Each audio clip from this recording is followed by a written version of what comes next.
आज हम देखेंगे सिंधु घाटी सभ्यता की विशेषताएं। पिछले क्लास में या पिछले वीडियो में हमने देखा था कि सिंधु घाटी सभ्यता को हड़प्पा सभ्यता क्यों कहते हैं।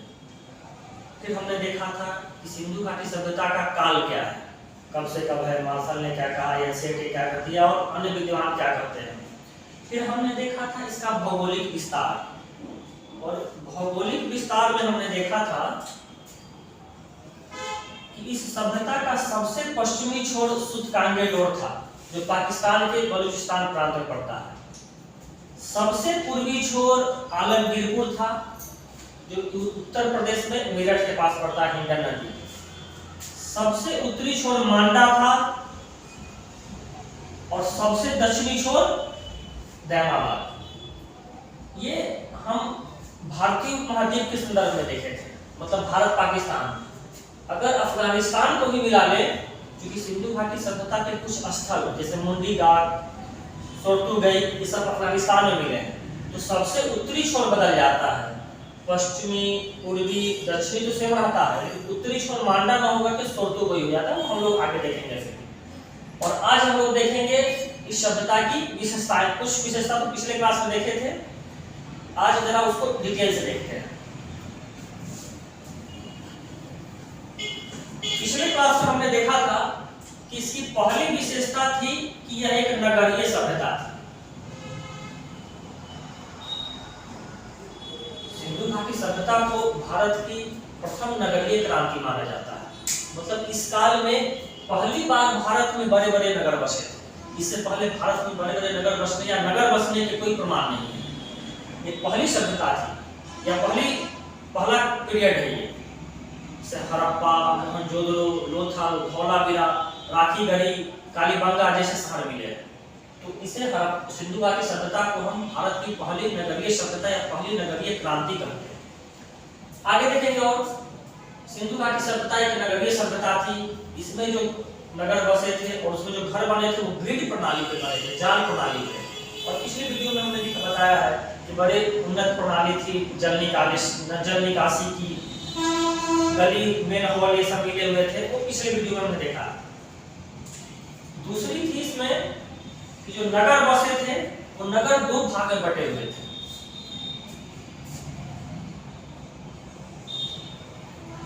जो पश्चिमी भाग थे उन्हें दुर्ग कहा जाता था,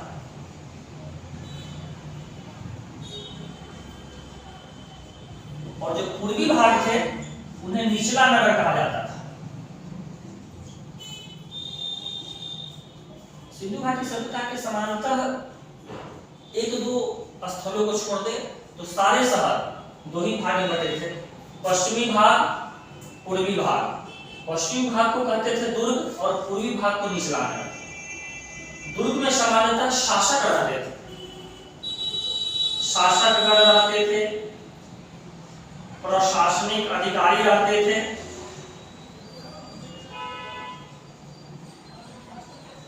निचला नगर में सामान्य जनता रहती थी। श्रमिक के लिए आवास मिले निचले नगर में। कुछ ऐसे स्थल है जो आगे देखेंगे, जो दो भाग में नहीं बटते, तीन भाग में बटे। धौलावीरा गुजरात का, वो जब हम धौलावीरा पढ़ेंगे तो देखेंगे। तीसरी इसकी विशेषता है कि यह एक कांस्य युगीन सभ्यता है। पिछला वीडियो में हमने देखा है कि हड़प्पा के लोगों को लोहे की जानकारी नहीं है। लोहे की जानकारी आगे चल के 1000 ईसा पूर्व में उत्तर प्रदेश के अतरंजी खेरा से मिलती है। तो कई बार क्वेश्चन आता है कि ABC में 4 एलिमेंट दे देते हैं, 4 धातु, तो पूछते हैं कि इसमें किसकी जानकारी सिंधु घाटी के लोगों को नहीं थी, तो एक ऑप्शन लोहा रहता है। यह कांस्य युगीन सभ्यता थी।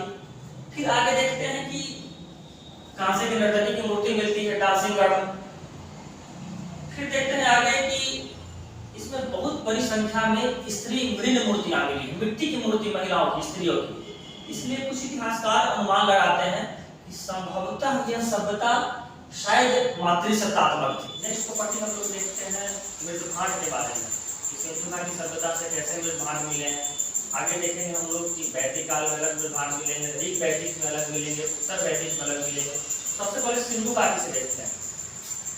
यहाँ से जो मृदभांड मिले हैं मृदघाट मतलब मिट्टी के बर्तन। ये मृदघाट मिलेंगे लाल अथवा गुलाबी मृदघाट।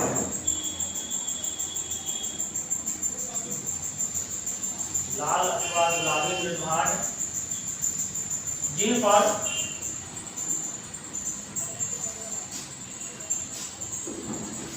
काले रंग की पट्टी की हुई, काले रंग की पट्टी या काले रंग का अलंकरण मिला है।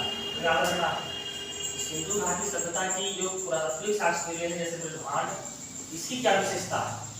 लाल अथवा गुलाबी रंग का मृदघाट था जिसपे काले रंग की पट्टी मिली। आगे हम लोग देखेंगे कि वैदिक काल में, विशेषकर ऋग वैदिक काल में गेरुवर्णीय मृदघाट मिलेंगे। फिर देखेंगे उत्तर वैदिक काल में चित्रित धूसर मृदघाट मिलेंगे या उत्तरी काली पालिश वाले मृदघाट मिलेंगे जिसे NPBW बोलते हैं, या चित्रित धूसर पेंटेड ग्रे वेयर। पूछे सबसे महत्वपूर्ण है कि सिंधु घाटी सभ्यता में कैसे मृदघाट मिले हैं, तो लाल अथवा गुलाबी रंग के मिट्टी के बर्तन मिले हैं। ये सिंधु घाटी की विशेषता है, गेरुवर्णीय वैदिक काल की विशेषता है। और चित्रित धूसर मृदघाट या उत्तरी काली पालिश वाले मृदघाट उत्तर वैदिक काल की विशेषता है। तो हम लोग को बस मृदघाट से मतलब रखना है। तो सिंधु घाटी सभ्यता में कैसे मृदघाट मिले हैं, तो लाल अथवा गुलाबी मृदघाट। अब नेक्स्ट हम देखते हैं कि सिंधु घाटी सभ्यता के प्रमुख स्थल कौन है जिसकी खुदाई हुई है, और खुदाई हुई है तो वहां से क्या मिला है। एग्जाम पॉइंट ऑफ व्यू से बहुत महत्वपूर्ण है कि हड़प्पा सभ्यता के कौन सा स्थल किस देश में है, अफगानिस्तान में कौन है, पाकिस्तान में कौन है, भारत में कौन है, और भारत में है तो किस राज्य में है। गुजरात में कौन सा स्थल है, राजस्थान में कौन सा स्थल है, हरियाणा में कौन सा स्थल है, पंजाब में कौन सा स्थल है, उत्तर प्रदेश में कौन सा स्थल है, जम्मू कश्मीर में कौन सा स्थल है, महाराष्ट्र में कौन सा स्थल है। एक एक करके इसका डिटेल देखते हैं हम लोग। अब देखेंगे हम लोग सिंधु घाटी सभ्यता के प्रमुख स्थल और वहां से प्राप्त प्रमुख वस्तुएं क्या क्या थी।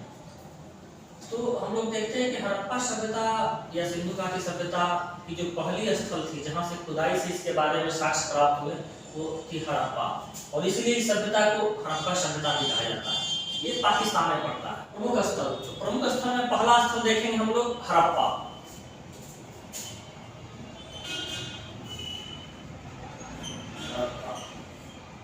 हड़प्पा की खोज हुई थी वर्ष 1921 में, और इसके जो खोजकर्ता थे, खोजकर्ता या जो खुदाई किए थे, जो सभ्यता के इस स्थल के बारे में पता लगाए थे, उनका नाम था दयाराम साहनी।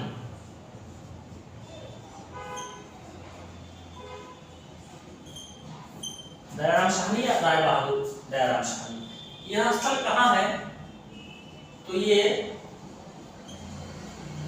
पाकिस्तान में रावी नदी के किनारे।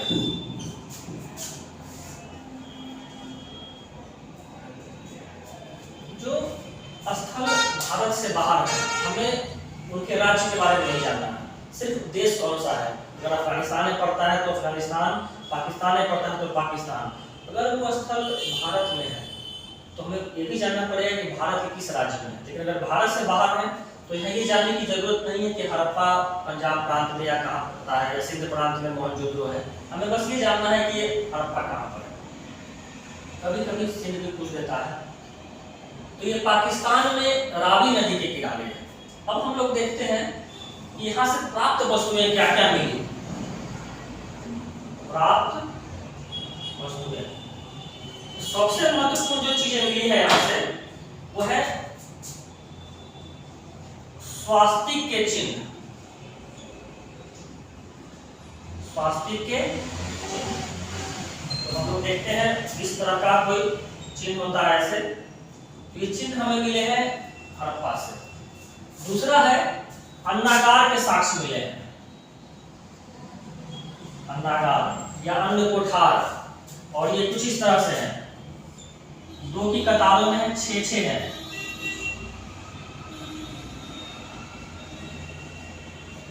इस तरह से फिर और भी कई चीजें मिले हैं। श्रमिकों के आवास मिले हैं, फिर देवनार अनाज कूटने के वृत्ताकार चबूतरे मिले हैं, जो एग्जाम पॉइंट ऑफ व्यू से महत्वपूर्ण नहीं है। एक चीज और जो महत्वपूर्ण है वो है एक स्त्री है, उसके गर्भ से एक पौधा निकल रहा है,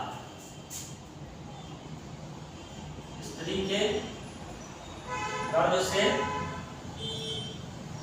पौधा निकलता हुआ। मार्शल ने कहा है कि ये उर्वरा की देवी है। जो मार्शल साहब ने बताया है कि जो चित्र बनी है, ये जो रूप मिले हैं, ये उर्वरता की देवी है, पृथ्वी माता की देवी है। तो हमने देखा हड़प्पा सबसे पहले खोज कब हुआ, तो 1921 में। दूसरा खोजकर्ता कौन है, तो दयाराम साहनी। दूसरा ये कहाँ पड़ता है, तो पाकिस्तान में रावी नदी के किनारे पड़ता है। रावी नदी के किनारे आज पाकिस्तान का एक बहुत बड़ा शहर है लाहौर। प्राप्त वस्तुएं क्या है, तो स्वस्ति के चिन्ह है, अन्नागार है, और ये अन्नागार दुर्ग के बाहर है। जब हम आगे देखेंगे मोहनजोदड़ो में, वहां से भी अन्नागार के साक्ष्य मिलेंगे, लेकिन वो दुर्ग के अंदर होंगे। फिर गर्भ से पौधा निकलता हुआ, फिर संत का बना बैल, बहुत चीजें हैं। एग्जाम पॉइंट ऑफ व्यू से स्वस्ति के चिन्ह बहुत महत्वपूर्ण है, अन्नागार बहुत महत्वपूर्ण है, और स्त्री के गर्भ से निकलता हुआ पौधा महत्वपूर्ण है। अंग्रेज विद्वान जॉन मार्शल साहब ने कहा है कि ये उर्वरता की देवी है। दूसरा स्थल देखते हैं हम लोग मोहनजोदड़ो। हमारा दूसरा स्थल है मोहनजोदड़ो या मोहनजोदारो, बहुत महत्वपूर्ण है। इसकी खोज हुई थी 1922 ईस्वी में। खोजकर्ता थे राखल दास बनर्जी। राखल दास बनर्जी पूछता है विशेषकर हड़प्पा की खोज किस वर्ष हुई और खोजकर्ता कौन थे, और सिंध मोहनजोदड़ो की खोज कब हुई और खोजकर्ता कौन थे। ये दो सभ्यता स्थल के वर्ष भी पूछे जाते हैं, और जो जिन्होंने खोज की उन्हें पूछा जाता है। मोहनजोदड़ो कहाँ है, तो पाकिस्तान में सिंधु नदी के किनारे। पाकिस्तान में सिंध प्रांत पड़ता है, उसी में सिंधु नदी के किनारे पड़ता है ये मोहनजोदड़ो। एक इसमें और महत्वपूर्ण बात होती है कि मोहनजोदड़ो का अर्थ क्या होता है। तो मोहनजोदड़ो बार बार एग्जाम में पूछे जाते हैं। मोहनजोदड़ो का अर्थ होता है मृतकों का टीला या प्रेतों का टीला, मतलब अंग्रेजी बोलते इसको माउंड ऑफ डेड। मृतकों का टीला मोहनजोदड़ो का सिंधी भाषा में समूचा अर्थ होता है इसका, मृतकों का टीला। अब हम लोग देखें कि यहाँ से प्राप्त वस्तुएं क्या मिली। प्राप्त वस्तुएं, तो सबसे पहली और सबसे महत्वपूर्ण जो प्राप्त वस्तुएं यहाँ से वो है महान स्नानागार। महान स्नानागार मोहनजोदड़ो की ग्रेट बात लिखा रहता है कभी कि ग्रेट बात कहाँ से मिला, तो मोहनजोदड़ो से। फिर यहाँ से मिला है अन्नागार, मतलब अनाज रखने के गोदाम, और यहाँ के जो अन्नागार है वो दुर्ग के अंदर है। मतलब इससे भी पता चलता है कि मोहनजोदड़ो हड़प्पा से बड़ा शहर था, दोनों महत्वपूर्ण शहर थे। इसलिए एक अंग्रेज विद्वान पिगट महोदय है, उन्होंने कहा है कि हड़प्पा और मोहनजोदड़ो दोनों सिंधु घाटी सभ्यता की जुड़वा राजधानी है। तो कभी कभी क्वेश्चन आ जाता है कि किस दो शहरों को हड़प्पा सभ्यता या सिंधु घाटी सभ्यता की जुड़वा राजधानी कहा गया है। तो हड़प्पा और मोहनजोदड़ो दोनों को सिंधु घाटी सभ्यता या हड़प्पा सभ्यता की जुड़वा राजधानी कहा गया है। किसने कहा है, तो एक अंग्रेज विद्वान थे पिगट महोदय, उन्होंने कहा था। प्राप्त वस्तु में देखते हैं कि महान स्नानागार, अन्नागार मिले हैं। फिर और महत्वपूर्ण मिले यहाँ से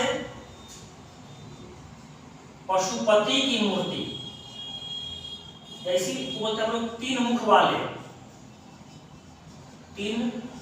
वाले देवता की मूर्ति।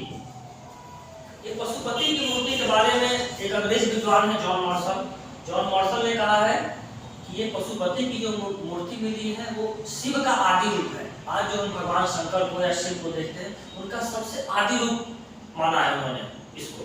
तो कभी कभी क्वेश्चन दे देता है एग्जाम में पशुपति की मूर्ति को किसने शिव का आदि रूप, मतलब शुरुआती रूप माना है? एक अंग्रेज विद्वान है जॉन मार्शल, इन्हें क्या माना है? शिव का आदि रूप। फिर देखते हैं एक महत्वपूर्ण चीज मिली यहां से, नर्तकी की मूर्ति, डांसिंग गर्ल मिली है। और ये नर्तकी की मूर्ति किसकी बनी हुई? तो कांसे की बनी हुई है, कांसे की। मतलब कांसे की नर्तकी की मूर्ति कहां से मिली है? बार बार क्वेश्चन आते हैं, तो मोहनजोदड़ो से। फिर एक और क्वेश्चन आता है पुजारी की मूर्ति, पुजारी की मूर्ति भी मिली है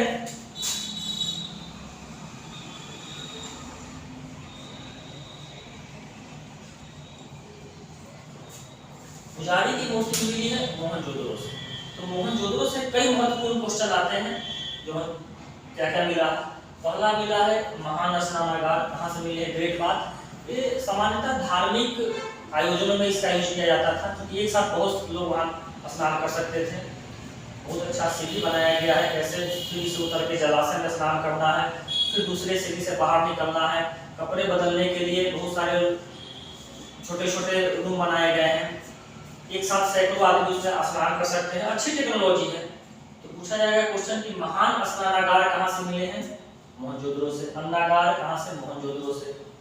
पशुपति की मूर्ति या 3 मुख वाले देवता की मूर्ति कहाँ से मिली है? तो मोहनजोदड़ो से। किस विद्वान ने इसे शिव का आदि रूप माना है? तो जॉन मार्शल ने। फिर पूछता है कांसे की नर्तकी की मूर्ति कहाँ से मिली है? मोहनजोदड़ो से।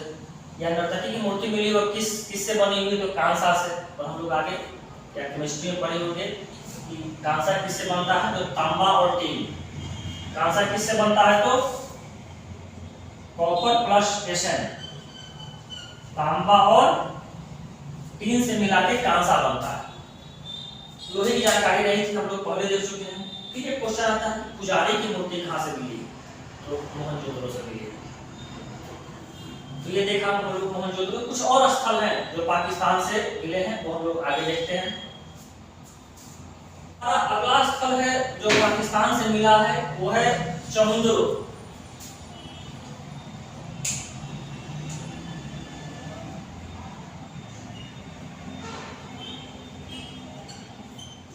चमुंदरो ये पाकिस्तान में है, सिंधु नदी के किनारे है।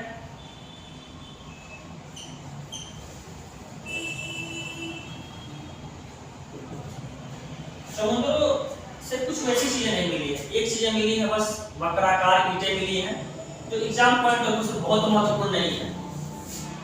अगर प्राप्त वस्तुएं देखें हम, तो यहाँ से मिली है वक्राकार ब्रिक, ईंटें। हालांकि एग्जाम पॉइंट ऑफ व्यू से बहुत महत्वपूर्ण नहीं है। एग्जाम पॉइंट ऑफ व्यू से बस यही महत्वपूर्ण है कि चमुंदरो कहाँ पड़ता है। 4 ऑप्शन है, अफगानिस्तान, भारत, ईरान, पाकिस्तान। तो पाकिस्तान में पहला महत्वपूर्ण है कि पाकिस्तान में पड़ता है। दूसरा किस नदी के किनारे पड़ता है?